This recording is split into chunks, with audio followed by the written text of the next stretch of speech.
Hey, friendo, Steve here. Hey, Larson. And it's time for our piping hot, fresh, rolls out of an oven. Cinnamon rolls out of an oven, just piping hot fresh. Like the pancakes I made this morning, right off the griddle, piping hot. Piping hot. You burn your mouth on our star ratings for the Royal Rumble 2025. Where would you like to get started? Well, we talk about our star ratings in order of matches that occurred on the card. First match on the card was the Women's Rumble. Steve, what'd you give the Women's Rumble? I thought it was a lot of fun. I thought that there were a couple surprises here and there, maybe not with the actual winner. I do think it lacked a little bit of intrigue, to be honest with you. I also think it kind of lacked like big moments. And I think that some of the moments that were supposed to be big could have been milked more. So I gave it 3.5 stars. I thought it was entertaining. It was enjoyable. Did it move past that? Unless you're a huge Charlotte fan like me, which I'm trying to sort of, separate myself a little bit from the equation. Yeah. I love that Charlotte won, but it also wasn't terribly surprising. Not like the Men's Rumble, which gave us a really nice surprise with Jey Uso winning.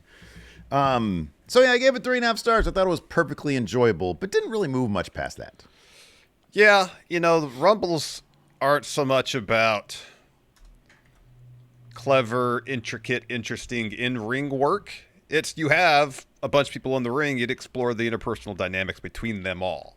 And it's an opportunity to tell some stories over the course of an hour. It's a tapestry with which stories can arise. And I thought they did a good job with some and seemingly and oddly neglected others. Obviously Bayley and Roxanne Perez were in the ring for a good chunk of the Rumble at the same time. I didn't feel like that story was explored terribly well. That being said, Roxanne did have a terrific, great she's show. the MVP of the thing. Yeah. Fantastic showing. But you're for absolutely Roxanne. right. They really didn't. Simply venture talking into about that. the stories being explored. On the other hand, I did really like that when Jordan Grace got in the Rumble. Her and Naomi had a moment, and that upset Bianca. Mm-hmm. That was a good moment, yeah. So it was a situation where there was some good stuff. There was a lot of good stuff. I enjoyed the surprises, the returns, the debuts. That was all great. I went a little bit higher than you. I went 3 3/4. I thought it was a really fun match. I thought there was stories they could emphasize a bit more. And like the one huge spot for Nia where she eliminates like 6 people, that's tough to do. That was a cool moment. It was a cool moment, and it's tough to do, and they managed to more or less pull it off. But that's a tough spot, but it was cool, and People it was a good showing. People get kind of nitpicky with that, don't they? It was like you get the point of it. Everybody, we're sitting there like, oh my God, everybody's on the apron. Yeah. And the point is Nia Jax comes in and gets one big bulk elimination, and they more or less pulled it off. I thought it was good, yeah. Yeah, the idea was good, and the execution was good enough that you didn't scratch your head like, why do they do that? It made sense. Yeah. But it's a tough spot to pull off without it looking like 5 people just hurl themselves over the top or off the apron. Sure. You know what I mean? Yeah, absolutely. And I like that they kind of subverted the trope of the giant spot with Nia where everybody attacks her and eventually throws her out, because we've seen that with her so many times. Absolutely. And it leads to her eliminating like 5 people at once. Mm-hmm. So I appreciated that. You're right about the winner. No real surprise. We anticipated Charlotte winning. Charlotte won. That being said, it was a relatively enjoyable Rumble, so I gave it 3 3/4. Yeah, man. Yeah, absolutely. All right, next up. Let's talk about this tag match. 2 out of 3 falls. DIY besting Motor City Machine Guns with some help from Street Profits. So I thought this was pretty good up until the finish. Mm-hmm. Finish is a bit of a head scratcher. My supposition, we were doing the stream talking, so we don't catch all of what commentary has to say, but it was apparently Michael Cole said that Street Profits attacked first Motor City Machine Guns and then later DIY because like just beating DIY or costing them the titles ain't enough. They want to beat DIY to win the titles. All right. It's just kind of convoluted. And you got this 2 out of 3 falls match with 2 of the best tag teams in wrestling. You want a satisfying conclusion to that match. And we didn't really get that because of the interference. Yeah. I thought what the 2 teams did in this match was really good. It was entertaining. I was invested in it.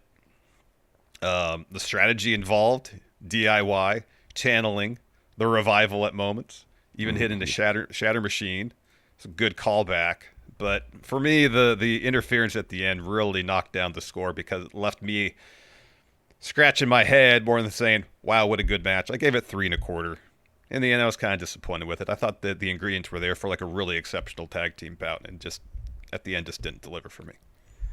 What you gave it 3.5? 3.25. 3.25. I'm not far off. I gave it 3 stars. I'll be honest with you, man. Like, I'm just sort of not feeling much of this stuff. And maybe it's a situation where this is the necessary groundwork that's being laid down in order for people to care about it. And I'm sure there's going to be plenty of comments out there being like, what are you talking about? This is great. This is the story of the year, you know. And that's great. If you enjoy it, I think that's awesome. And it's not like I don't like it. It's just I'm not terribly invested in it.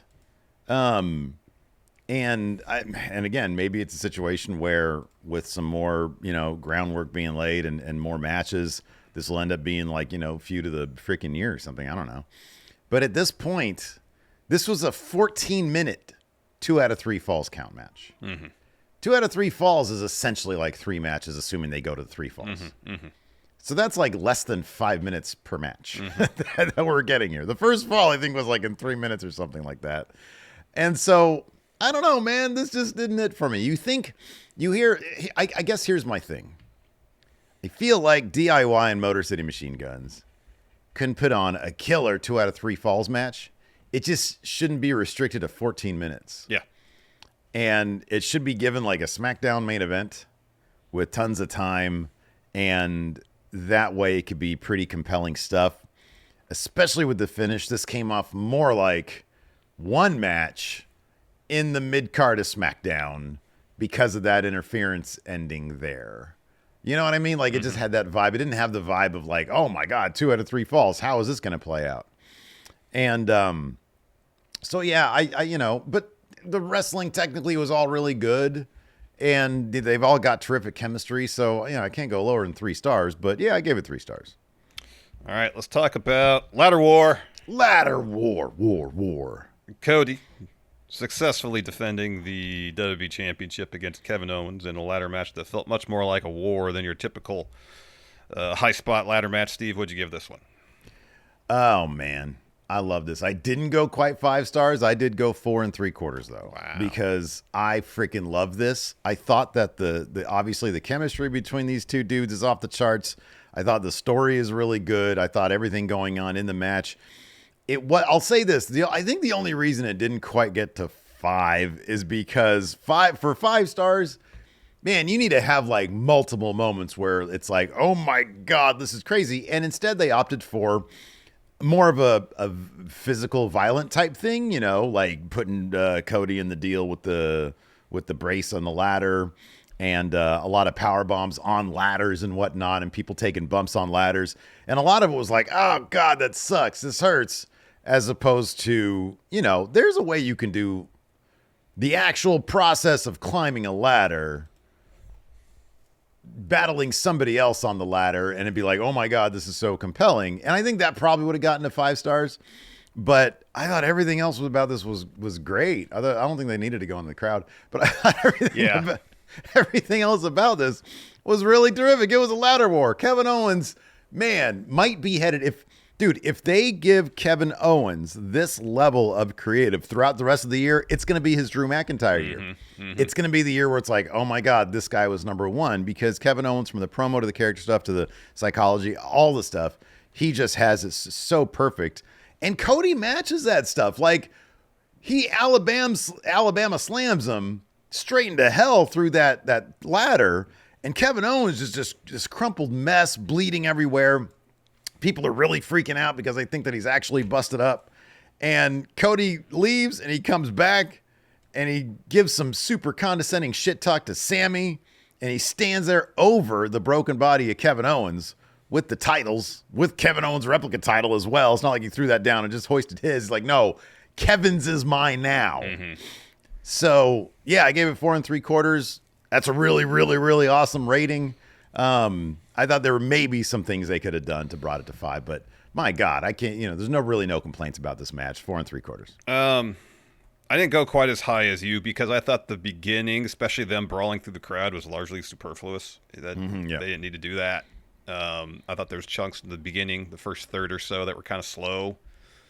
And I understand you want a crescendo to the most pivotal moments in the match, but a lot of the early stuff just felt like, all right, these guys don't like each other, so they're not bound by the rules of professional wrestling, which is already the case because it's ladder war. Going to the crowd seemed unnecessary. I guess maybe other than to get the crowd excited that they're fighting by him. The last third I thought was exceptional.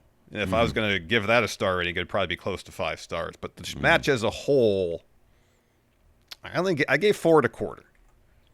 That was really good, but especially the beginning third, I thought had some room to elevate it even more. But yeah, the closing stretch was awesome. Awesome. Yeah, it was really terrific. So just, put it down on record. Larson hated this match. All right, just making sure. Well, I mean, I guess according to commenters, it's a Cody match, so. No, what's funny is that 4 1/4 is a really good star rating, and yet people in the comments are going to be giving you shit over like, boy, Larson really hated this match. 4 1/4 is a good score. It's a really good score. Oh, man. All right, that brings us to the men's Royal Rumble match with Jey Uso coming out the winner. What a loaded match this was, Larson. What was the star rating you gave it? So again, Rumbles are opportunities to tell stories, and I thought they did a pretty good job in the men's Rumble. They obviously hit on all of them. There was like no interaction between LA Knight and Nakamura, even though I think they're supposed to be kind of in a feud for the U.S. title. Maybe not. I don't know. Maybe LA Knight's moved past that because he's seemingly dealing with Jacob Fatu now. And the bloodline, bad bloodline. Again, this is the match of two halves, where the first half, they told some of the stories, Gable and Otis, Gable and facing luchadors. A lot of the stories that are developing on the undercard on Raw, they dealt with, and was kind of the focus of the early part of the match. And then once Roman came in at 16, I believe, is when things kind of took off in terms of main event stories playing out in the match. And the excitement when you have, try and get this right, Cena, Punk, and Rollins come in order, and when Reigns has already been in there for a while, and the tension with all of them, you add Drew to that, you add Jacob Fatu, you add Jay, like, it got good, because as much as we thought, well, Cena's got a good shot, Punk's got a good shot, Rollins got a good shot, the winner for the men's Rumble seemed much more unpredictable than the women's, because, I think by the time we closed our prediction sheet, I think 64% of respondents picked Charlotte to win. Yeah. And I don't think anybody got over 40%. Maybe Punk did slightly in terms of the men's Rumble. It was a much more wide open field. And therefore, I felt like it was a more exciting match. And if I had to power rank the top 10 people to win the match, I don't know if Jay might have cracked barely the top 10. Dude, I was thinking about that the other day. I wish that we'd done like some sort of power rank like that, because Jay, you and I would have laughed that off. We dismissed it outright several times. He just lost to Gunther. He just lost. Yeah. Like, we had dismissed that multiple times. Yep. And good on W Creative for throwing us off by having that loss happen right before the Rumble. Yeah. Because it was a surprise but a welcome one to see Jay win that match. It was, the last bit was really well put together. John Cena kind of relying on luck and good fortune to win the match. Ended up costing him because he was pretty into the crowd, setting up for that last AA. Jay just happened to escape, push him off. Luck favored Jay in that instance, or skill favored Jay in that instance. Jay gets the win, and you can tell it meant a lot for him, meant a lot to W Universe, the fans of Jey Uso, and even people standing around commentary. Yeah. Someone who's been in the company that long, paid his dues and then some, and is getting a main event push. It's good to see. I'm talking this up, but I give the same rating as the Women's Rumble, 3 3/4 stars. Oh my God, really? Yeah. That's nuts. Yeah. Wow. I went a whole star higher. I went 4.5 stars because of everything you just said was like No, I thought it was a really, really, really good Rumble. I thought my only complaint is kind of a lame one. Yeah. And that's, I feel like he went too deep into the roster. Like, I don't know if I would have had Otis in there. I don't know if I would have had. Well, that's kind of what I mean. Like the first half of the Rumble was fine. It just wasn't exciting as the second half. Well, yeah, but like, I thought there was enough going on. Like Jacob Fatu came in pretty early. Mm-hmm. I thought there was enough going on to keep it pretty entertaining. And also, I thought the presentation addition of the the lower graphics bar was great. Yeah, I thought that That's helped a lot too. edition, So I don't know. I thought that there was some pretty intriguing stuff going on. I don't know about intriguing, but I thought there was a lot of entertaining stuff going on pretty early. Not to drag it down. And I thought that it did actually build and build and build to the crescendo of like, the top stars being in there all at the same time. And I thought that bit on the outside with Seth giving that just absolutely brutal double stomp to Roman Reigns. And then another one on the steps. I thought that was just brilliant. Paul Heyman screaming at him like, your heavy hitters are out there. Yeah. And you're like, what is going to happen next? And like for them to go to those lengths with the storytelling, I thought put this above and beyond. And so, yeah, I gave it 4.5 stars. I thought this was like just really, really a really awesome match. Well, here's the thing. 3 3/4 is still a really good score. I mean, that's okay. It's a good score. It's all right. Anyways, so those are our star ratings. Let us know what you guys think in the comments I'm gonna get eviscerated, but that's fine. Well, yeah, I'll let I'll let them do their thing. It is what it is. Thanks for watching, everybody. Till next time, we'll talk to you later. Goodbye.